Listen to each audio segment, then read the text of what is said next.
Kan madung wan no cha ko to ai mira wan mo luteno ini ichet ki training wan Sudan. Ngani luteno mateno tingo budak nako. Ikan madung woro orong ka kulu ka mo konya kongi ka to kulu ni keken. En la dio to wachini moni wajirni moni. Ka ino ni petinge neko. Ana wajira yan patat nekla mera. Wai ka petel nekla mer ikin in kilomer mera ngara shil kineko. Ayerong gitara bod Joseph Kwan. Nya pe yompian ma chele. Mama dong gitara bod. When I came back home, my mother died. I remained with 4 younger children. Then I started to stay alone in our home.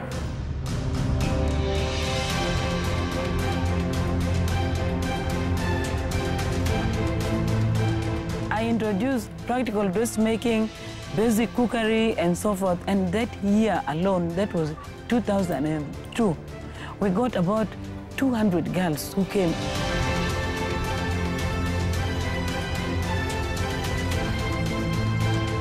The lasting impact of the training we give in this place in St. Monica for these girls is really helping them to get integrated again in the society.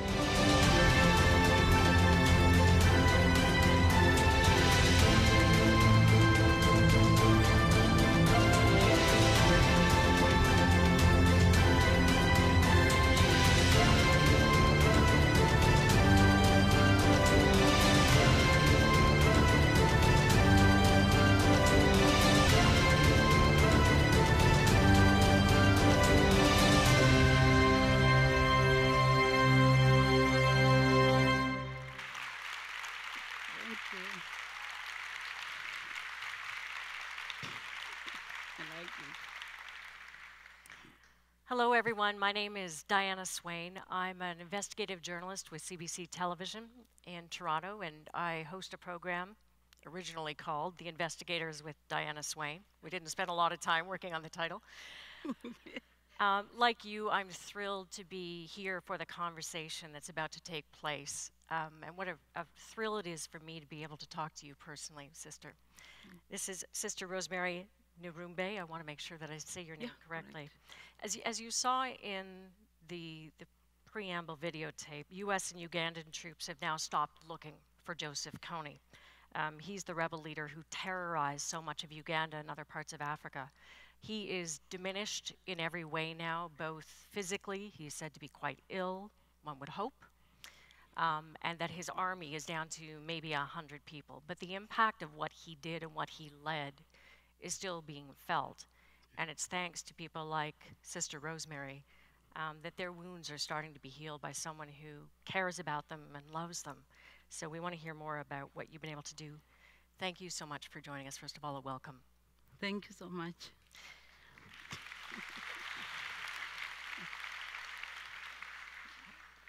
For 2 decades now, as we saw, these young girls, children, have been streaming out of forests, streaming out of situations none of us can really relate to, and finding you. First of all, tell us what led you to found the school that you have. Thank you so much for having me again on this platform. I had missed it, and I like to see women, especially new faces again, to tell you exactly what led me to do what I've been doing and will still continue doing. It was really out of a situation where you feel you have been part of it, and yet at the same time I felt being part of it, I was more lucky than these young children who went through the worst situation than me. These children were abducted from their very early age in front of their parents. Some were raped in front of their parents.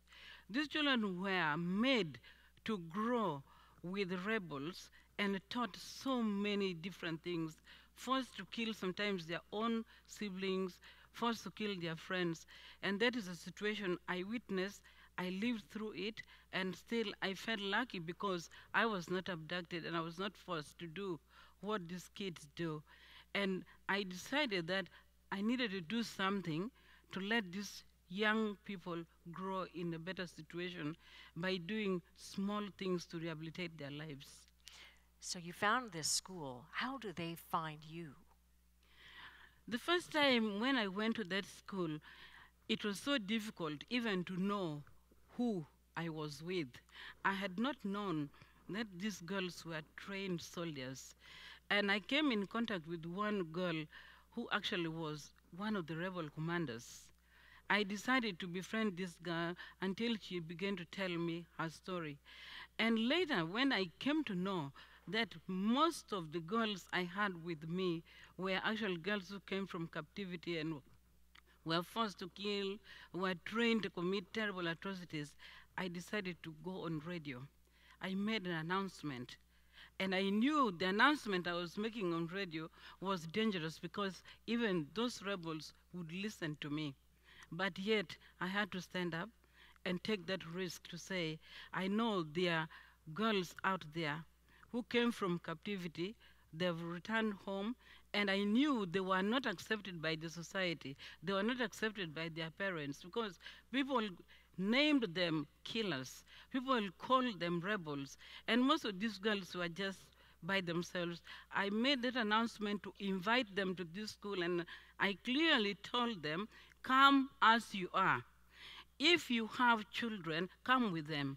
If you are pregnant, come all the same. This was not just inviting them to school. I was inviting them to come and get into a situation, into an environment where they could find love, where they could find people who are ready to open arms in accepting them and walk with them in compassion. Why do those young girls, when people know what they've been through, why aren't they finding more acceptance when they come back? It has been very difficult for people to accept these girls because a lot of people, even some of them, have their own parents who would tell them, you were trained to kill, and they were afraid they would cause some atrocities in the community. Because a good number of these children, while abducted by rebels, they took them, trained them, and they would bring them back to commit atrocities in their villages, forced to kill sometimes their parents.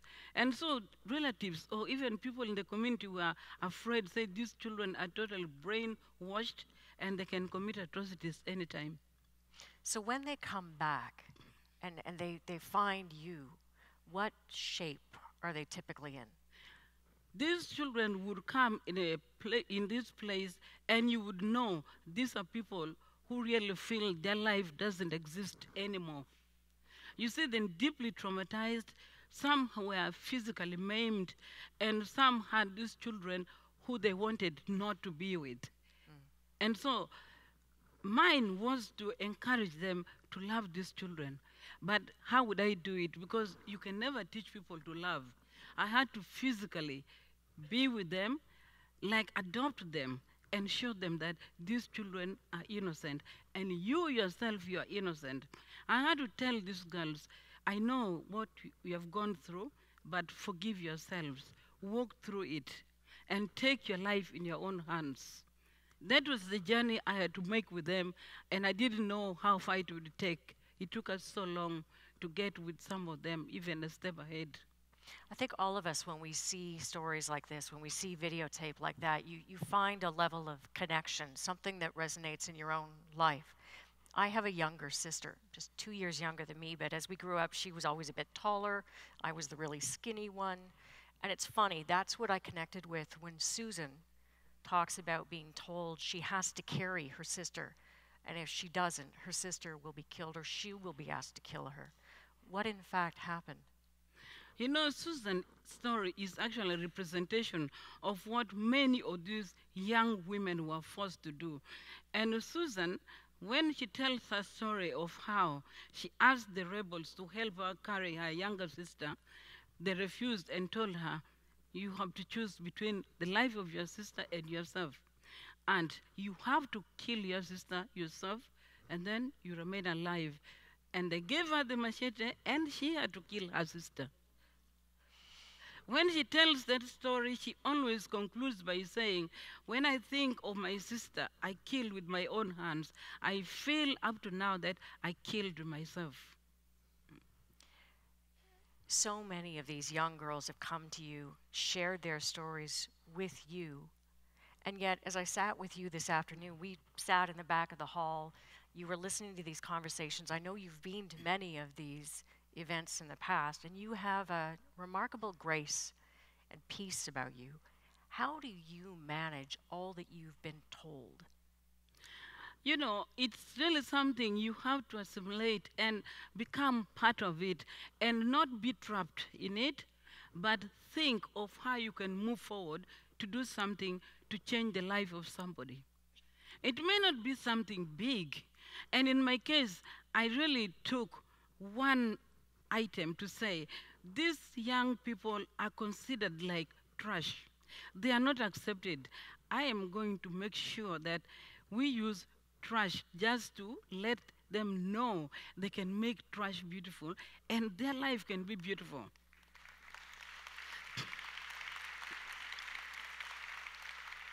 You organized a conference as well. You see, everything had to move on. I have to take many years, so much different from what I would do. In our normal order as religious sisters, we would stay in one place for 3 years or 6 years. But in my case, it was so difficult even to ask to go away. And I've been there for 12 years. And I'm not asking to go away because I know I have a mission and God has called me to do something different.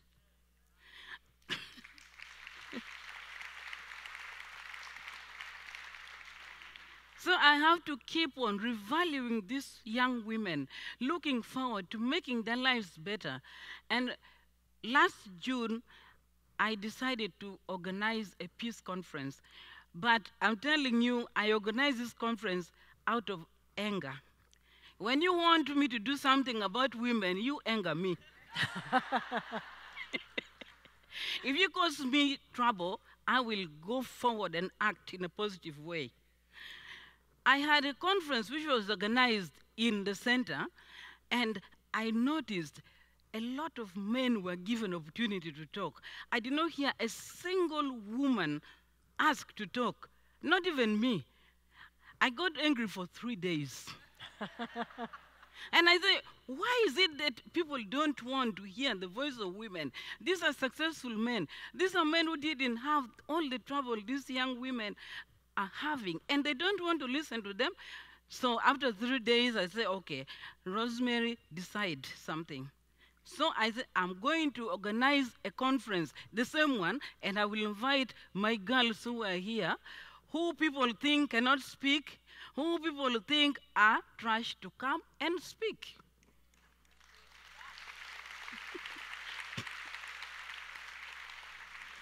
I sent word out, invited 77 of these women turned and came.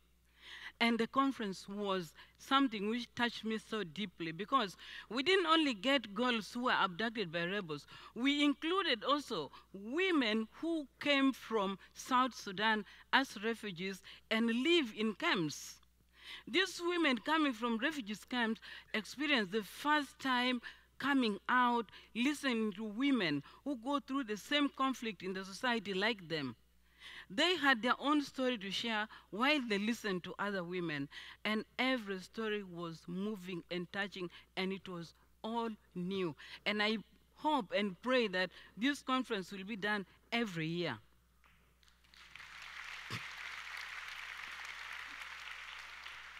I think one of the remarkable things, and so many of us have heard this today from other women up on the stage, from women who are in our lives, is that if there's one thing you can say about women is we understand we're always in the process of learning. And women are always keen to learn something new, something more from a girlfriend, a colleague, from someone they're just meeting. Yeah. And what I love is that you've accomplished such a tremendous amount, are accomplishing such a tremendous amount, and yet you are actively also learning. Tell us about the fact that you are, in fact, not just running a school, you are in school. Yeah, this is a bit crazy to hear. But the crazy thing about it is that I want to tell my story and I want to live it. I want to act it. I want to act it not only for women in Uganda, but for women in the world. I want women to understand the importance of lifelong learning.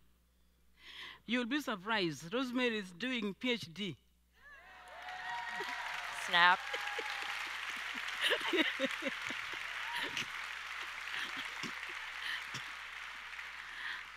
I'm doing it not because I want a big job, or I want, okay, if you want to elect me to be a president of any country, I'm ready. But I'm not for that. I want what I have to be shared by other women.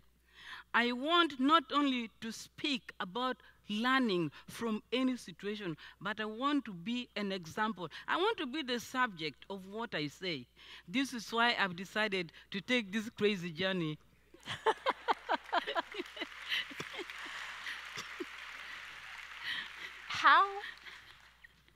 I mean, honestly, I have days where I complain more than once in the course of a day about I'm busy, I'm trying to get everything done, my kids are texting me, you're adults, both of you, how are you still texting me? You're going to school in Oklahoma. Yes. You're running a school in Uganda. You're managing conferences. You're not just dealing with the girls who come back as child soldiers, but you're accommodating people who've streamed from South Sudan as refugees. Honest to goodness, how are you doing all of this in the course of a day?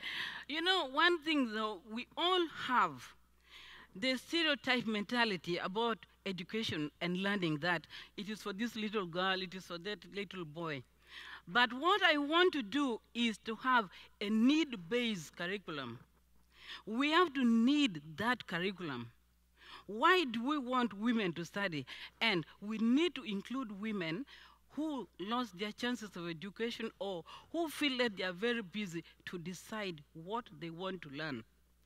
That is why I have decided that all my busy time is not busy for continuous learning. I'm going to continue learning.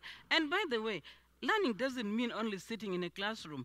If you get a car, as far as I'm concerned, you'll have to teach me how to drive here. But I know how to drive. That is learning. And learning doesn't mean you have to sit and only concentrate. You have to be part of what you want to do. So I want to be part of what I want to learn. And I have to negotiate with my professors to say, let me continue doing what I've been doing. And I want to turn it into a learning process. Next week, I'm going to give a TED talk in one of the universities. And I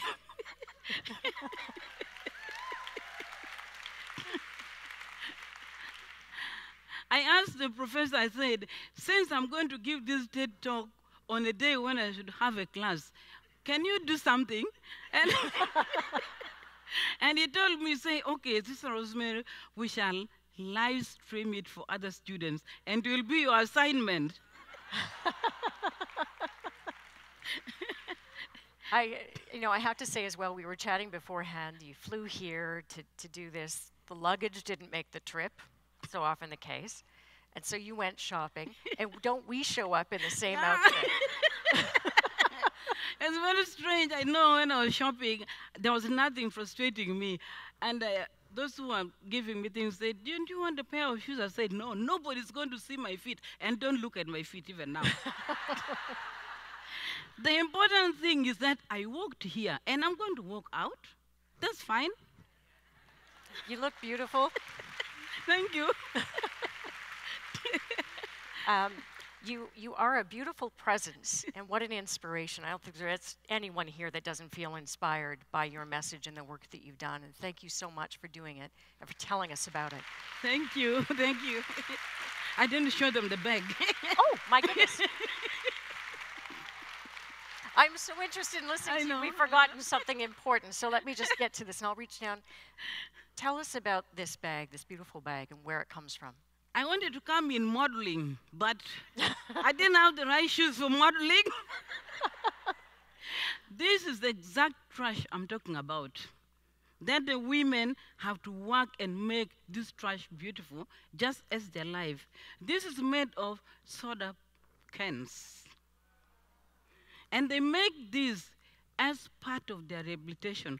We call our foundation and the project Sowing Hope because we are focused on using our hands, using a needle to put trash together to become beautiful. And that means sowing hope is actually sewing together broken lives to become beautiful again. Go to the website. They can buy on sowinghope.com. The website? Yeah. Terrific. And that's the perfect note for us to end on. Yeah. Sister Rosemary Nyirumbe, thank you so much. Thank you. Thank you all.